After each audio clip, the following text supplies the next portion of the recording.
2023년 9월 21일 오늘 목요일입니다. 함께 나눌 하나님 말씀은 열왕기상 8장 12절부터 21절까지의 말씀입니다. 우리 다 함께 읽도록 하겠습니다.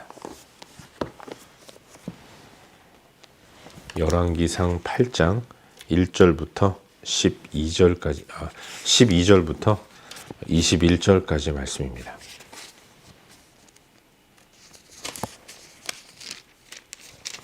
우리 함께 읽겠습니다. 그때 솔로몬이 이르되 여호와께서 캄캄한 데 계시겠다 말씀하셨사오나 내가 참으로 주를 위하여 계실 성전을 건축하였사오니 주께서 영원히 계실 처소로소이다 하고 얼굴을 돌이켜 이스라엘의 온 회중을 위하여 축복하니 그때에 이스라엘의 온 회중이 서 있더라. 왕이 이르되 이스라엘의 하나님 여호와를 송축할지로다. 여호와께서 그의 입으로 내 아버지 다윗에게 말씀하신 것을 이제 그의 손으로 이루셨도다. 이르시기를 내가 내 백성 이스라엘을 애굽에서 인도하여 낸 날부터 내 이름을 둘 만한 집을 건축하기 위하여 이스라엘 모든 지파 가운데에서 아무 성읍도 택하지 아니하고 다만 다윗을 택하여 내 백성 이스라엘을 다스리게 하였노라 하신지라. 내 아버지 다윗이 이스라엘의 하나님 여호와의 이름을 위하여 성전을 건축할 마음이 있었더니 여호와께서 내 아버지 다윗에게 이르시되 네가 내 이름을 위하여 성전을 건축할 마음이 있으니 이 마음이 내게 있는 것이 좋도다. 그러나 너는 그 성전을 건축하지 못할 것이요 내 몸에서 낳을 내 아들 그가 내 이름을 위하여 성전을 건축하리라 하시더니 이제 여호와께서 말씀하신 대로 이루시도다. 내가 여호와께서 말씀하신 대로 내 아버지 다윗을 이어서 일어나 이스라엘의 왕위에 앉고 이스라엘의 하나님 여호와의 이름을 위하여 성전을 건축하고 내가 또 그곳에 우리 조상들을 애굽 땅에서 인도하여 내실 때 그들과 세우신 바 여호와의 언약을 넣은 궤를 위하여 한 처소를 설치하였노라. 아멘. 복된 새 하루가 시작되었습니다. 오늘도 하나님의 은혜 가운데 말씀을 따라 잘 살아갈 수 있기를 바랍니다. 벌써 일주일도 반이 지나갔는데 남은 한 주간 하나님 말씀의 인도를 따라 복되게 살아가는 저와 여러분 우리 모두가 될 수 있기를 바랍니다. 우린 요즘 계속해서 새벽 시간을 통해서 열왕기상 말씀을 묵상하고 있는데 오늘은 어제에 이어서 방금 읽은 말씀인 이 열왕기상 8장 12절부터 21절까지의 말씀을 묵상하는 가운데 우리에게 주시는 은혜와 도전들을 함께 나누기 원합니다. 우리가 어제부터 묵상하기 시작한 열왕기상 8장은 솔로몬이 성전을 건축한 이후에 하나님 앞에 올려드리는 성전 봉헌식이라고 말할 수 있습니다.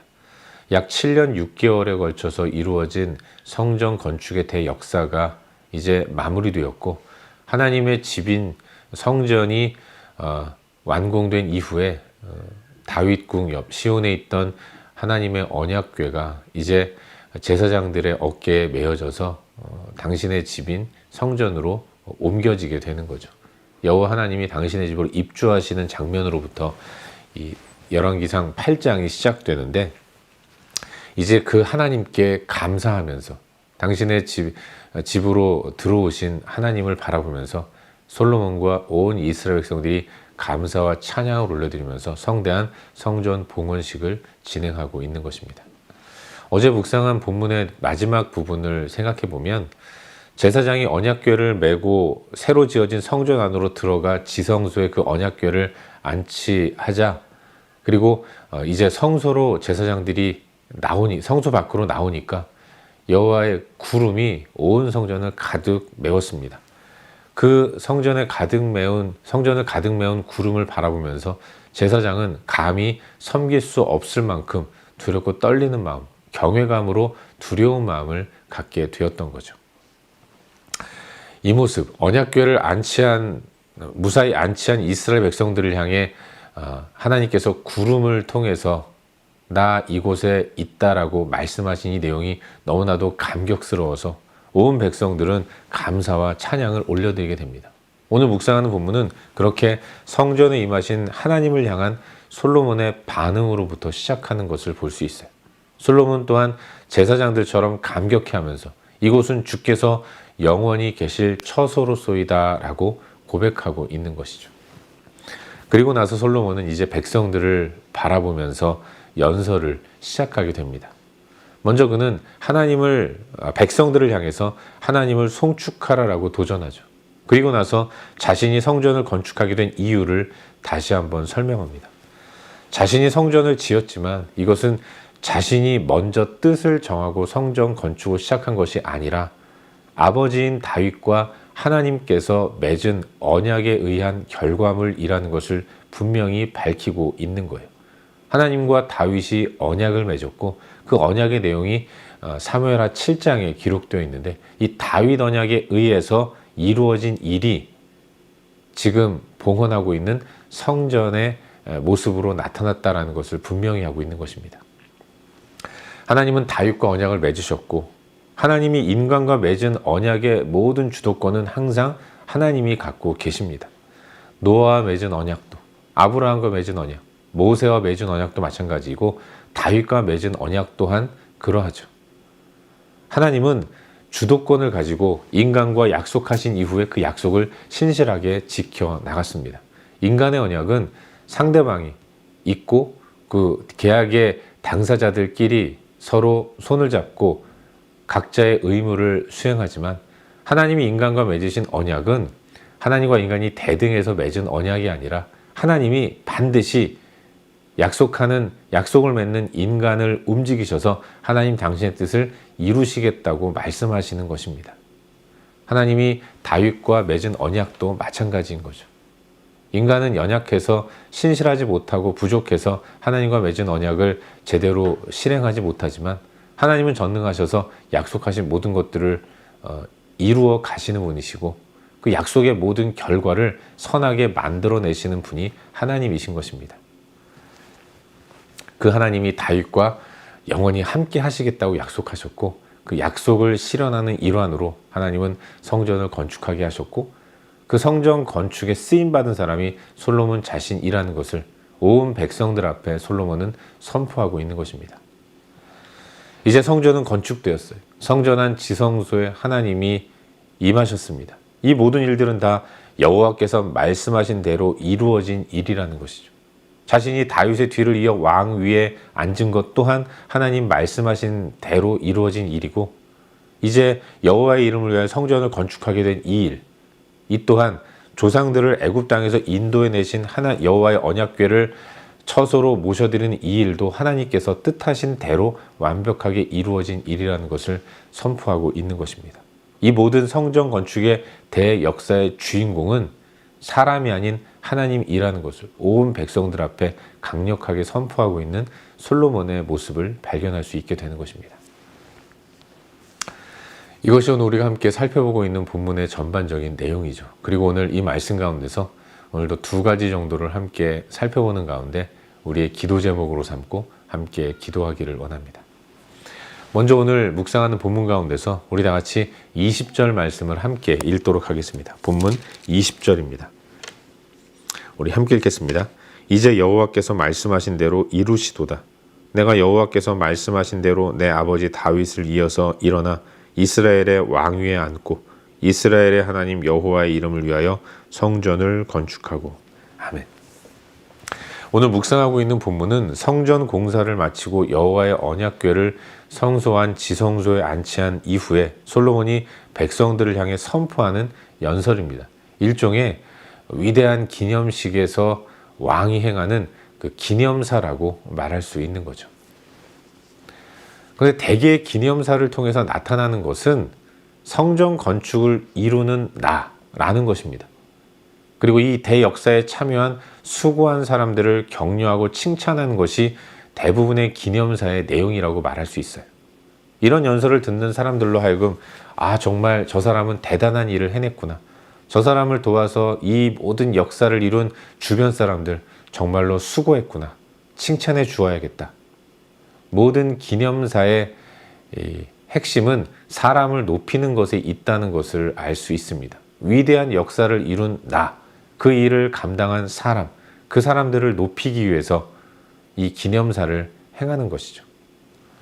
하지만 오늘 본문에 나오는 솔로몬의 기념사에서 두드러지게 나타나는 부분은 하나님이라는 것을 발견하게 됩니다. 이 모든 일, 성전이 건축되었고 성전이 건축된 이후에 지성소에 여호와의 임재를 상징하는 구름이 가득한 이 상황에서 솔로몬은 백성들 앞에 서서 하나님을 높이는 위대한 연설을 하고 있는 것입니다. 그야말로 하나님을 영화롭게 하고 그분을 즐거워하는 솔로몬의 모습이 그대로 보여지고 있는 것입니다. 솔로몬의 고백이 이 기념사에 나타나고 있는 거죠.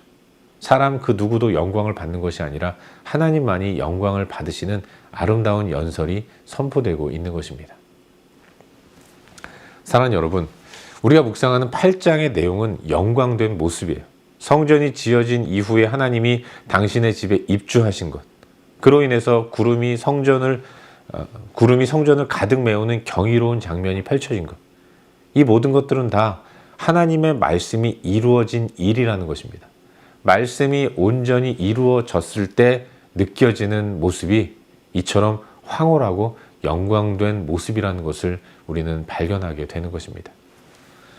하나님의 뜻이 이루어지기 전까지 우리는 걱정합니다. 다윗의 신하들은 솔로몬이 다윗을 뒤이어 왕이 되는 것이 하나님의 뜻이라는 것을 알고 있었습니다.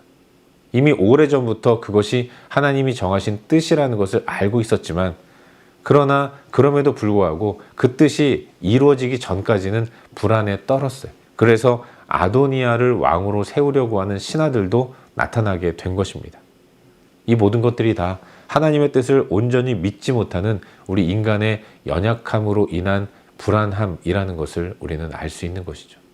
우리가 그렇게 연약한 존재인 것입니다. 하지만 하나님은 이런 연약한 우리를 붙드셔서 하나님 당신의 뜻을 이루어 가시는 분이라는 것을 이 본문을 통해서 다시 한번 발견하게 되는 거죠. 하나님이 당신의 뜻을 이루실 때 모든 것들은 다 평안해집니다. 모든 사람들이 박수를 치면서 영광된 하나님을 높이는 결과가 나타나게 되는 거예요. 그 전까지는 모든 사람들이 불안해합니다. 과연 이루어질까?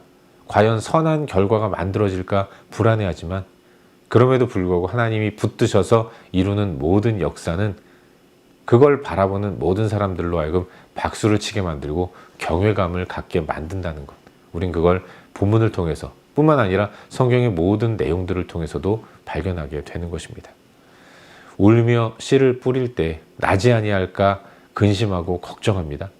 그러나 하나님은 붙드셔서 하나님 당신의 위대한 일들을 이루시는 분이시고 그로 인해서 기쁨으로 단을 거두어 드리게 만드시는 분이라는 것. 모든 것을 합력하여 선을 이루어 가시는 분이라는 것을 우리는 믿어야 하는 거예요. 하나님은 저와 여러분, 우리 인생 가운데서도 하나님의 뜻을 이루어 가십니다. 때로 그 일을 바라보면서 인간적인 마음에 걱정과 근심이 쌓이는 때도 많이 있지만, 하지만 우리는 한 수 앞만 바라보며 나아가지만 하나님은 몇 수를 앞서 보시면서 우리를 인도하시는 분이에요. 그 하나님을 신뢰하면서 그 하나님이 이끄시는 역사를 따라가는 이런 모습이 우리 가운데 있어야 할 줄로 믿습니다. 모든 것이 하나님의 뜻대로 이루어지기를 소망하는 모습이 우리 가운데 있기를 바라고, 오늘도 주께서 행하시는 모든 일들에 대해서 감사하면서 염려와 걱정과 근심을 뒤로하고 순종의 모습으로 살아가는 우리 모두가 될 수 있기를 주의 이름으로 축원합니다. 한 가지만 더 묵상하기를 바라는데, 오늘 본문 가운데서 15절 말씀을 함께 읽도록 하겠습니다. 본문 15절입니다. 우리 함께 읽겠습니다. 왕이 이르되 이스라엘의 하나님 여호와를 송축할지로다.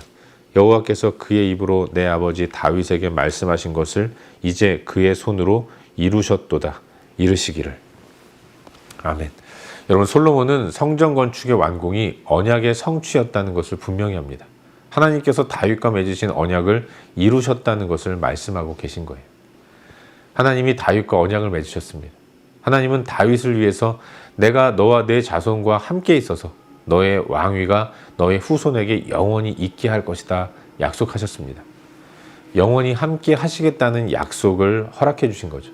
다윗은 하나님께 또한 약속해야 했어요.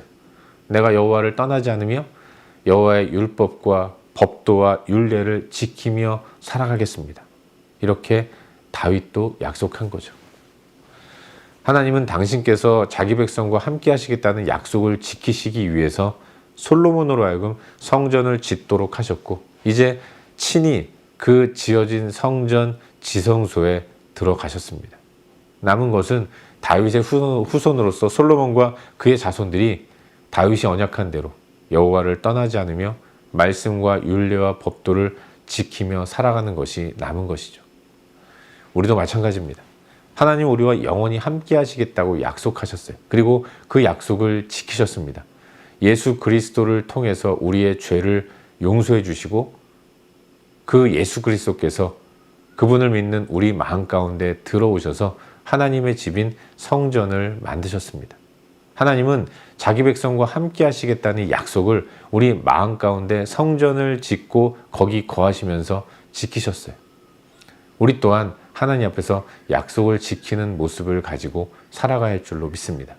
성전에 거하시는 여호와 하나님, 그 하나님을 굳게 믿고 신뢰하면서 하나님 말씀을 떠나지 않고 말씀하신 대로 순종하며 나아가는 삶의 모습이 우리 가운데 남아있는 것입니다. 그것이 성도인 우리가 행해야 할 영적 의무라는 사실을 우리는 잊지 말아야 하는 것이죠. 오늘의 우리들의 삶이 하나님의 말씀을 묵상한 대로 또 성령께서 주시는 도전대로 매 순간 순종하는 삶을 살아갈 수 있기를 바랍니다. 일마다 때마다 우리의 삶 가운데 말씀하시는 하나님, 내 마음 가운데 좌정하셔서 내 삶 가운데 말씀하시고 도전 주시는 하나님의 뜻을 받들어서 곁길로 치우치지 않고 좌로나 우로나 치우치지 않는 가운데 하나님 말씀의 인도만을 따라서 참된 순종의 모습을 올려드리는 그런 우리의 삶이 될 수 있기를 주의 이름으로 축원합니다. 기도하겠습니다. 함께 기도할 때 오늘도 주신 말씀 붙들고 기도하기로 하는데 하나님 오늘도 하나님 말씀의 인도를 따라 살아가기를 원합니다. 내가 순종하는 삶을 살아갈 수 있도록 도와주시옵소서. 주님과 맺은 언약을 기억하는 가운데 구원의 은총에 감사하면서 마땅히 하나님 백성으로서 행해야 할 순종의 삶, 신뢰의 삶을 살아갈 수 있도록 나를 붙들어 주시고 인도하여 주시옵소서. 이 시간 말씀 붙들고 함께 기도하시기를 바랍니다. 또한 우리의 중보가 필요한 여러 영역들을 위해서 기도하시기를 바라요. 그리고 각자 개인적인 기도 제목까지 기도하시다가 일상의 삶의 자리로 나아가도록 하겠습니다. 함께 기도합시다.